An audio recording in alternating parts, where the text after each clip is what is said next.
Bakit po itinulad sa ibong mandaragit ang gawain ng sugo ng ating Panginoong Diyos? Sapagkat ang mga tao po na pinagsuguan sa kanyang sugo, gaya na rin po ng sinabi sa hula, mga tao anyang malayo sa katwiran. Ano po ang gagawin ng sugo ng Diyos? Ang sabi po sa talata, akin anyang inilalapit ang aking katwiran.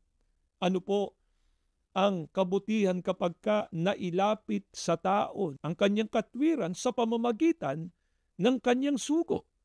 Ang sabi po sa talata, hindi anya maglalaon at ang aking pagliligtas ay hindi magluluwat. Kung gayon, ang gawain po na gagampanan ng sugo ng ating Panginoong Diyos, gawaing pagliligtas sa tao.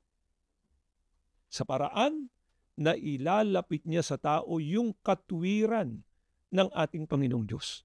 Alin po ba itong katwiran ng ating Panginoong Diyos na ilalapit ng sugo ng Diyos sa mga tao?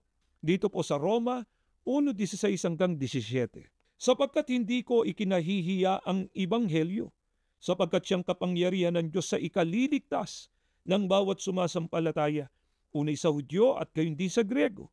Sapagkat dito, ang katwiran ng Diyos ay nahahayag mula sa pananampalataya hanggang sa pananampalataya. Ang katwiran po ng ating Panginoong Diyos ay walang iba kundi ang Ebanghelyo.